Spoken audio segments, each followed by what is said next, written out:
Okay. Hi, everyone. Welcome to the Self Connection with Ginny Brown and Kelly Pietro, where we have conversations with a group of ascended masters known as the multitude of the greater good. Kelly asked the questions, and I channel the ascended masters. And the information that comes through is basically their major goal is to help you become a better you. And the information that comes through is based on your total lifetimes of being, whether it is on the earth plane at this time or any other time. So welcome, and I hope the information that you hear is useful to you. All right. So the last few videos we did, I had a lot of questions about things that we often hear about in esoteric circles, people curious about unanswered questions about, physical phenomenon and that sort of thing.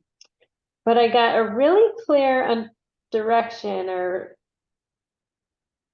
I don't know, like almost like an epiphany at the end of our last video, where it felt like we got to change gears a little bit because the group that you channel, Ginny, it almost felt like the questions I was asking were inappropriate for this group, right? And that's kind of what they shared, like, oh, we don't know, that's not our thing, right?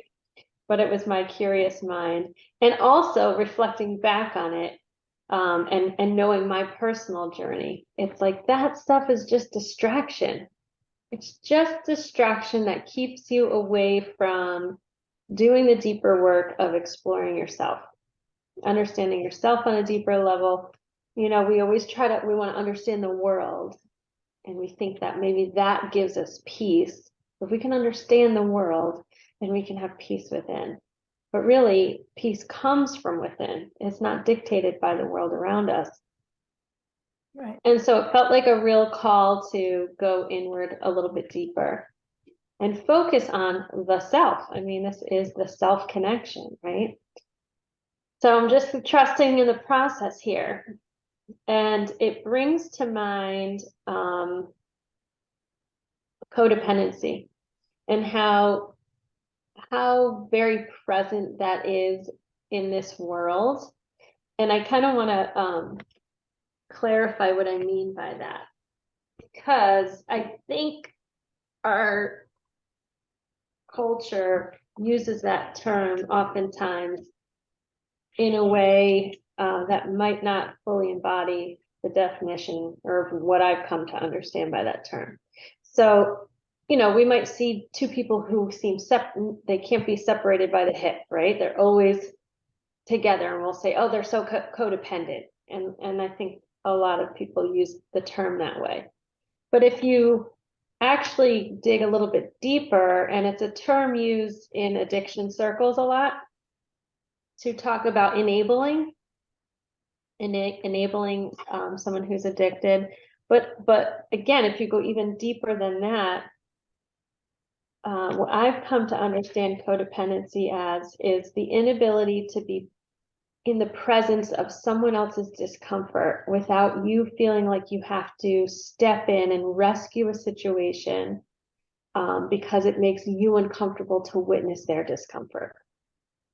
And I think that, when I think about and listen to other people in our current spirituality, people who are talking about spirituality, and they talk about being an empath, and oh, I can feel someone else's emotions, and that disables me, it disarms me, and they feel powerless to that.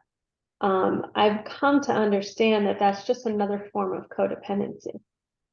And so I think this is a really interesting topic to dive into, because what I've come to understand is that the ultimate virtue of an empath is emotional sovereignty.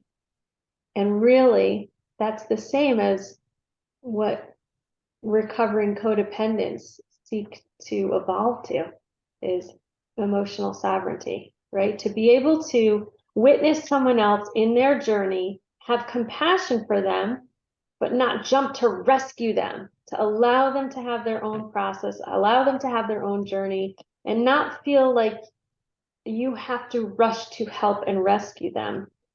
Because oftentimes people who are very sensitive to other people's emotions, like I know for me, like I could get trapped into running to rescue them, but then that maybe didn't necessarily serve me and my highest and best in that moment. So that's kind of my intro to the topic today. And I wonder what the multitude might have to share with us on the topic. Well, you know, the multitude, Kelly, they need a question. Okay. They have so much information regarding anything and everything. They need a direction. So they choose to have a direction with a question.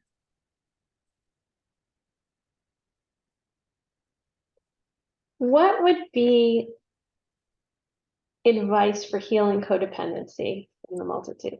It is important to understand codependency is not a term that we have used in our existence. However, we are quite sure that what you are referring to is that part of self that is interested in helping another to the detriment of one's own self. When one allows one's own self to be put aside, cast aside, so to speak, and allows oneself to put another first, it does not help either one. When one is able to say, hey, this is me, this is what I know, that's you. And when you are in a space of taking care of yourself, then I am free to take care of myself. However, many people believe on the earth plane that it is their duty, their job to take care of another. Therefore, they take care of the other to the detriment of self. We would like you to understand it is your job on the earth plane to put yourself first, to put your knowing, your understanding, your care. And when it is that you do that, you allow yourself to understand who you are, what you want, and what you need. And when it is that you are clear on what you want, who you are, and what you need, then you are able to make the decision, to make the choice as to whether or not to help the other. It's like we are not saying do not help another. We are saying know who you are, know what you need, and then allow yourself to work from that space of being. We can tell you there is much to be learned about codependency, so to speak. However, in our estimation, it is not the term we would use. We would like you to understand that in knowing who you are and taking care of yourself, your needs, your understanding, you are learning more about yourself and allowing yourself to share yourself with another. However, it is also important to understand when one comes from that place of being, one allows themselves to allow the other to come from that place of being. If the other is incapable of coming from that place of being, that is their incompatibility. It is not your incompatibility. Therefore, we would highly recommend that each one take the opportunity to learn who they are, what their needs are, what their wants are, and how it is that they can choose to help another while helping themselves as well. So as you were channeling this, the questions came up for me, like, well, what's a good way for someone to keep that in the forefront? And I heard just breathe, right? Like, I think the knee-jerk reaction for people who have a tendency to help and want to help people, and it's like we don't necessarily check in with ourselves enough to be like, wait a minute, is it in my best interest? Or like we're so quick to, oh my gosh, well, do you want me to do this? And I can do this, and let me help with that. And it's like, we just jump right in. And so when I was kind of asking, like, well, how can you begin like keeping yourself in the forefront, which is kind of what their advice was. And I heard breathe, like the breath. It's like a pause before we jump in. But is there maybe anything else they'd want to add to how it is that we can begin to be more present and change patterns? When it is that one is aware of who one is, one will take that opportunity to take a breath. One will take that opportunity to say to oneself, hey, I really care about this person. I'm really interested in helping this person. However, it is important to understand that that person is requiring sometimes more than what the you can give. Sometimes it is their own inability that they are afraid of, their own inability that they are insecure. It is their own inability that makes them come to a point to say, you take care of me. I'm here and I need you, and I don't really care about what you think or want or need. That, of course, is not a conscious decision. That is, however, how it happens. And when one decides that oneself is more important than taking care of another, we can tell you it is important to understand that when one comes from the heart, one is always able to take care of oneself and the other. However, when one comes from the space of that person is more important than I am, nothing can be resolved, as it is not their responsibility. It is the other person's responsibility of knowing who they are, what they need, and how they can take care of themselves. We can tell you it is an epidemic on the earth plane. There are those who believe that that's the way that it is to be. There are those who teach that that is the way to be.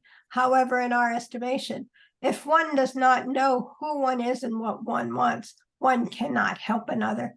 It is important to understand that it is in the knowing of oneself, the understanding of oneself, the allowing of oneself, and the ability to be who one is that helps one move along. Therefore, when one helps one move along, one can help another move along. At the same time, it allows the other to take care of themselves in such a way. Do not be concerned, all is love. That resonates because, by the way, did that feel like different energy coming in for you? No, what it felt like was I was getting tied up in one area and distinguishing about oneself from another self and the words others and others. And so Yeah. I had to stop and just reallow. Yeah. I noticed when you closed your eyes, it flowed a little bit better. I have to just stop and allow the energy to flow differently. Yeah. And I love that you're willing to share your process because it helps people understand it. Like I know for me, I love understanding your process because it helps me to understand energy better too. Oh, good. Yeah. And how it flows or when it sticks or whatever. So that message resonated for me because I think about, my own personal journey and how probably, let's see, the last 6 years of self-discovery, right? I would say in the last 6 years, that's when I started to become, I was always self-conscious, but now I was more self-aware. And that probably sounds weird because maybe they mean the same thing technically. I don't know. No, but that makes a lot of sense to me, though, from being self-conscious and to becoming self-aware. That makes a lot of sense to me. Yeah, like in the past, I'd be self-conscious as in worried what other people think of me, versus self-aware, which is like going inward and asking what's for my best here, like what's right for me, not based on what someone else thinks, based on what my truth is. I And think so, I think a lot of people don't know to ask that question. They don't know that it's okay to say, well, what do I need? What do I want? What do I know? And they don't even think. I mean, I never would have thought to ask that question. I was just always very self-conscious and, concerned about, other people's thoughts, which today is like, I know that other people may think this, that, or the other thing, but that's their thoughts. That has really nothing to do with me. But sometimes it's hard to even recognize that there is a question there to be asked. yeah. And sometimes you don't know it until you look back in hindsight. I think that folks like you and I growing up in the generations that we did was very much, I don't know about you, but for me, I was taught like, be nice, be polite. And that got conflated with being a people pleaser, do the right thing, which maybe wasn't always what was right for you, but it was perceived as good by others. And so now that I understand that people pleasing caused suffering for me, I have to come out of that knee-jerk pattern of wanting to please others and coming to people's rescue because that's the kind and nice thing to do, to pausing and going, okay, I can feel my instinct wanting to help, but is the way I'm wanting to help going to create suffering for me down the road, right? So like, and how that looks for me often is, okay, I'll admit that I'm pretty good at like coming up with ideas and solutions that are a little bit innovative. Like when a friend is talking to me about an issue they have, I can foresee a potential solution. And I can foresee like, oh, how if you execute it this way, it will bring peace, success, a solution to whatever it is that they're complaining about. And I know it's something that I could probably do really well, but is me offering to do that for them, to become their solution, taking away time and energy from me and my family and what should be my priorities, right? So like, okay, how that would have looked 10 years ago was I'd go to a PTO meeting and we need to raise money because we want to get this thing and it costs a lot of money. And then I'd have this idea like, oh, we should have spirit wear, right? Logo of the school and like build school pride, but people will buy it. And so it will generate revenue for this thing we want to buy, right? That's a great idea. Well, I know exactly how to execute that. We're going to have a little modeling show. We're going to do this. Okay, so I'll do it. And now before I know it, I am consumed with this giant project of selling spiritware for the entire school community. And it consumes me to the point where I can't get dinner on the table for my family. I'm up late at night, and so I'm not getting good sleep.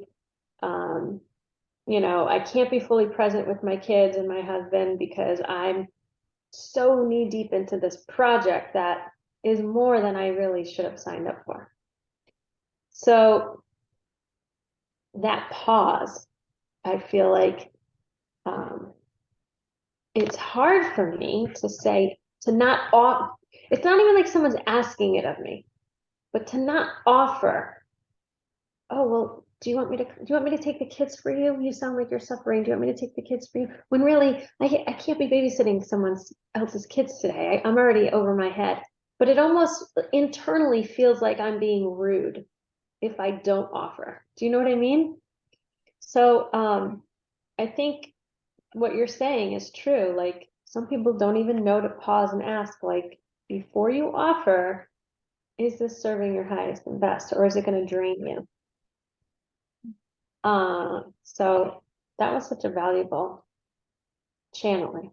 Yeah, I think also what I would add is that when we're taught to be nice and be good and do what you can do, but I would also add that when I was growing up, it was, you take care of each other and you take care of that person, you take care of that person's needs, you take care of that person's this, you take care of that person's that.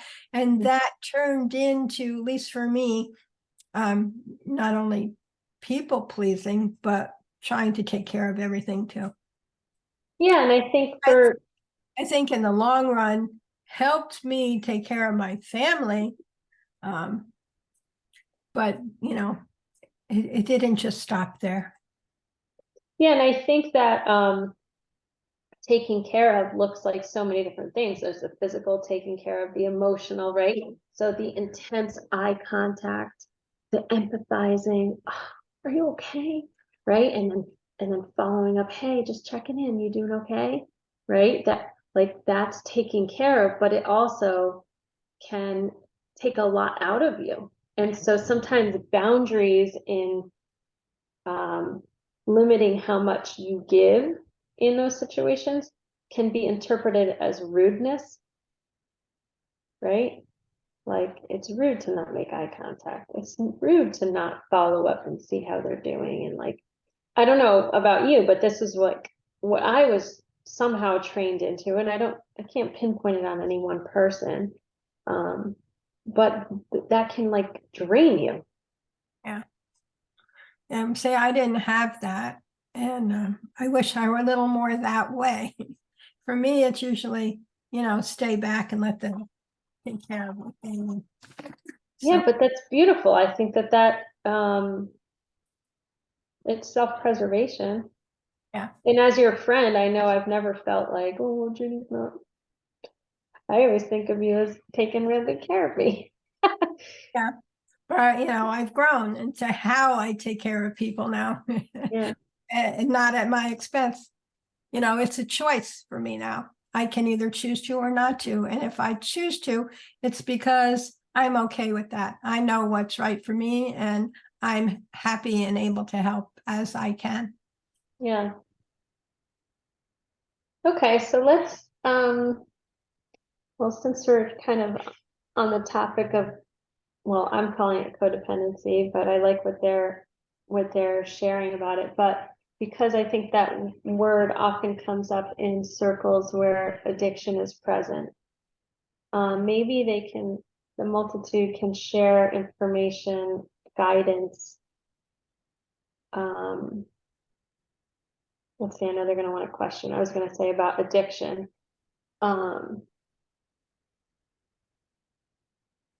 What is important for us to know and understand about addiction?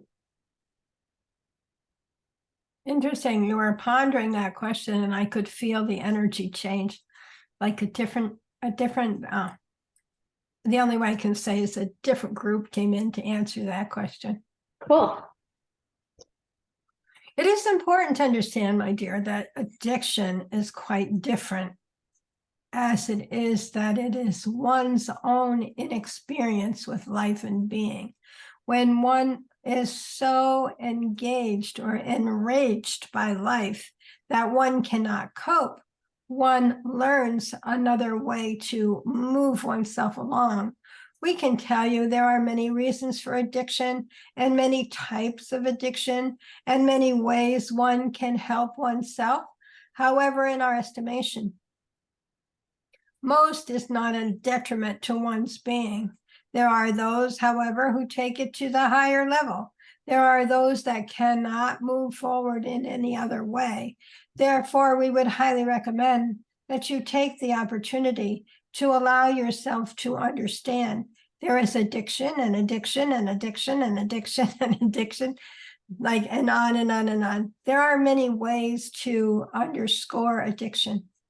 We would like, if you wouldn't mind, to be more clear and precise as actually that you would actually like to know about addiction. Yeah, I think it's a good answer because there's all types of addiction, right? There's substance addiction, there's addictive behavior, there's addiction to it's an affliction of the human condition. We all have addictions, whether we're addicted to distraction, whether we are addicted to substance, whether we are addicted to mindsets. I mean, people can be addicted to working out just as much as they can be addicted to alcohol, or addicted to food, or addicted to their phones. Or addicted to another person. And that's where that codependency also comes in. If you become addicted to having to behave in a certain way, you will attract a person that will need that. And you might call it addicted to that person, but it is just a way for you to move forward in your own behavior. I love that. That feels like where we should be staying. Do you have any questions formulating around that? No, I don't. So I just put out there what I thought about. Yeah, I know. Let me just sit with it for a second.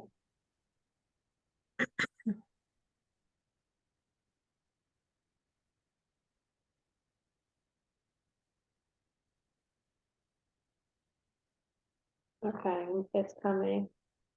I gotta put it into words. I can feel it, but putting it into words is harder. What is the goal? What is the Okay, let me just say two things and then see what feels better. So don't answer yet. Okay. What is the role of addiction as it pertains to codependency? What is the spiritual significance of addiction as it pertains to codependency? Which one of those feels better for you? Not either I one. think it's the same question. What is the spiritual significance of addiction as it pertains to codependency? It is important to understand that they are two separate things. A codependency can be or may be an offshoot of an addiction. However, it is not an addiction within itself. Codependency is the lack of experience, the lack of indication of being of a singular person. It really has nothing to do with another person. It has everything to do with how one believes one is, who one believes one is, and how it is for one to move oneself forward. We would like you to understand when one comes from a place of such insecurity, one is unable to move forward without the help of another in some way, whether it be, as you say, substance or person or whatever the addiction may be. It is important to understand it is the insecurity within that singular person that allows one to search for those things to help one feel more connected, feel better about oneself, being able to move oneself forward and allowing oneself to be. If one is choosing to look for an addiction, it is not an addiction, it is a choice. Okay. It almost feels like addiction could be its own video. Do you get that sense? Could be. I don't know. So let me come off that just a little bit. I want to give people like a takeaway, a practice. Okay, so yeah, maybe that's the next question. Staying with codependency, or how we understand it now based on what the multitude shared, which is like, yeah, an opportunity to understand oneself deeper, right? Is there a practice, a daily practice that they can share with us that would help one to know oneself deeper and come out of codependency? It is important to understand that when one grows within oneself, one no longer has a need to be codependent, so to speak, on another. When one is sure of who one is, how one is, what one wants, one is able to allow oneself the gift of being. Excuse me.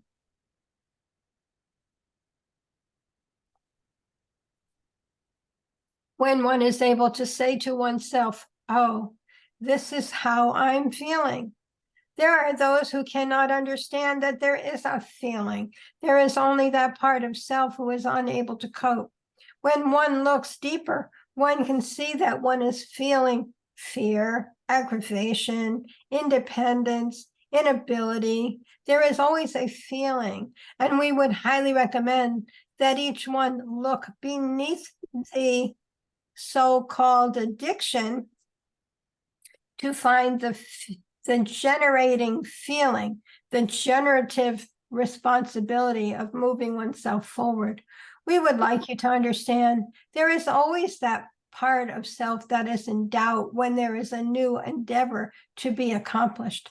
There are times that people have become very secure in who they are as they have lived many lifetimes and repeated things over and over and over. Therefore, they have become quite good at knowing who they are in that area. However, sometimes one will come to the earth plane with no known knowledge of an experience. Therefore, one becomes very critical of oneself, unable to allow oneself to move forward in that area. And that is the learning process of being. When one moves forward within the learning process of being, one, it's like has to tackle a whole new endeavor of life.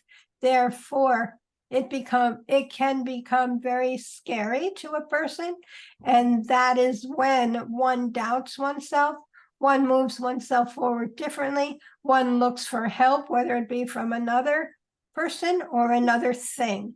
Do not be concerned. When one moves forward in that direction, it is important to understand that there is more at stake than just an addiction quality. There is a great deal more.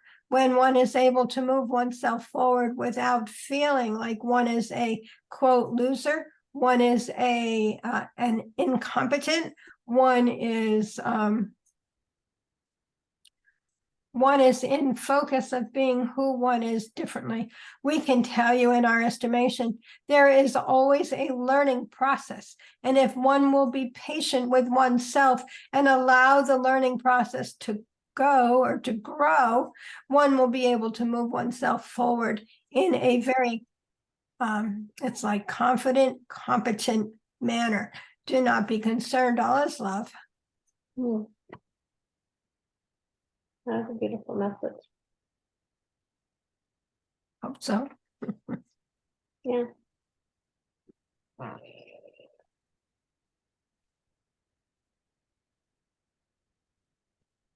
I don't know where I want to go from here. I feel like it might be a good place to wrap up, to be honest. Yeah. But is there anything? The only thing I wanted to add is that I don't always know. It's like I always know what I'm saying, but I'm always concentrating on bringing through the energy and transferring it into words. And so I'm not always focusing on the content. So Yeah. if you asked me what I said 5 minutes ago, I really wouldn't know. Yeah. Yeah, and I try to stay aware of that, not ask you too much, but also like give room for it in case there was something you wanted to add or share. Yeah. Yeah, I think what's interesting is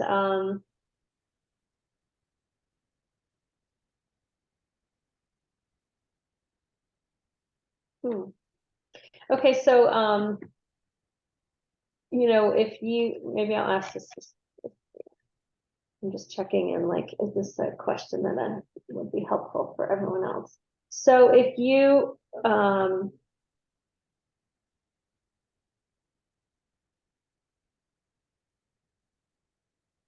okay, well, I find this interesting. This is why I find this interesting, Ginny, is because, and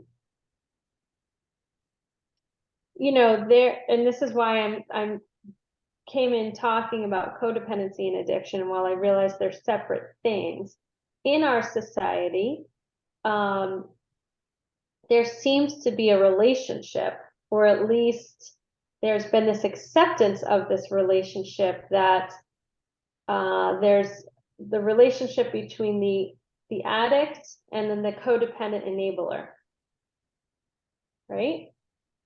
So the person who's addicted, let's say, to substance, and then the people in that person's life who suffer as a result of their addiction, right? And so these codependent people will be recognized through codependent behaviors such as enabling or controlling behaviors such as hiding the bottle, right? Oh, well, if I hide the bottle, then they can't drink.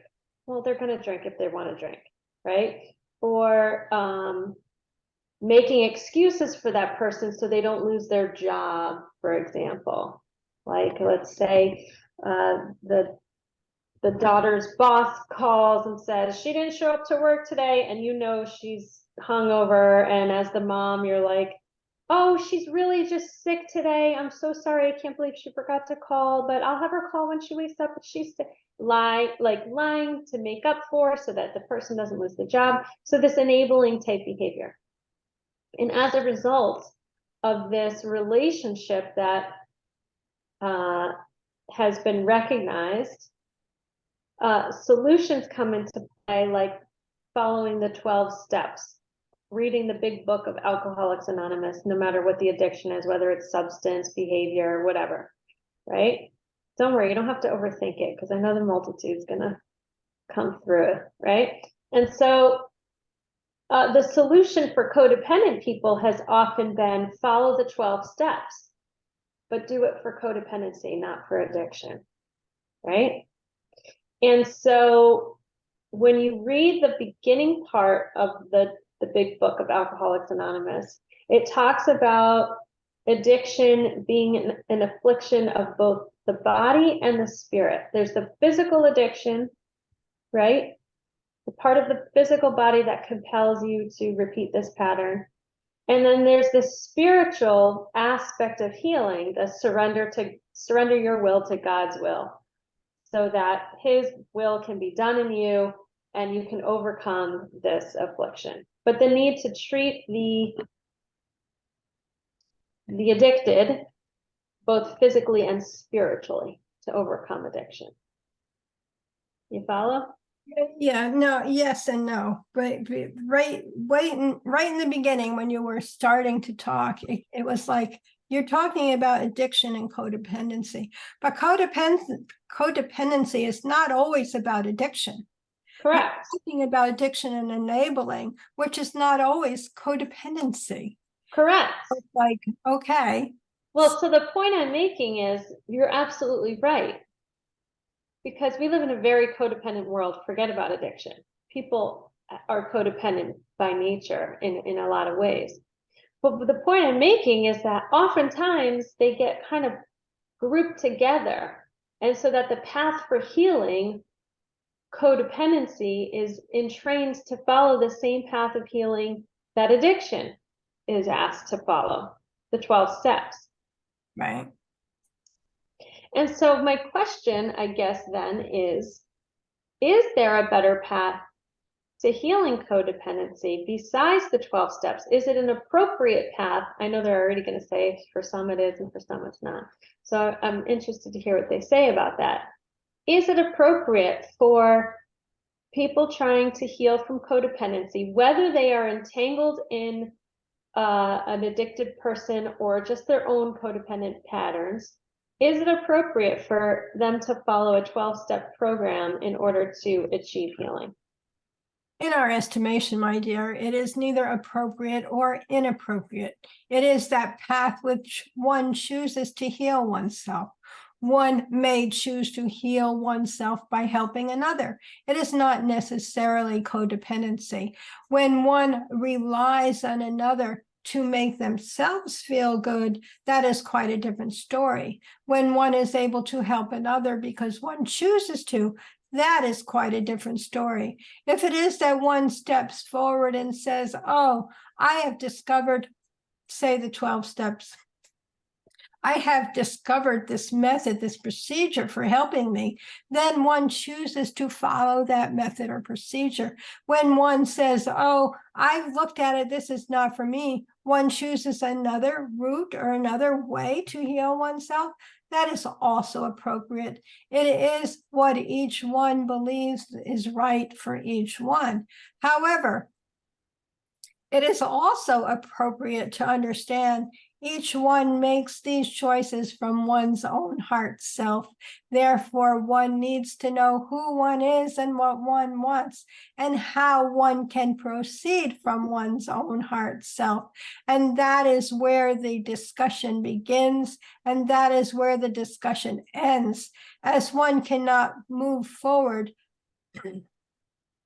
It's like from the mind self alone. One needs to allow one's heart to open to oneself in order to allow the right information to come through. It's like to come through, but it's like make a difference, to be felt. In our estimation, it is important that you understand there are many ways to heal addictions, and some, in our estimation, are just by being loved. Others require more steps and more possibilities. However, it is always the choice of the addicted, the choice of the codependent, the choice of each one lies within one's heart. We would highly recommend that when one is in the process of looking for a reasonable solution to one's inadequacies, that one look within first and then allow that that subscription or that it's the way of healing, whatever you want to call it, to come to them. And when it feels like it is the right choice, then that's when they move forward.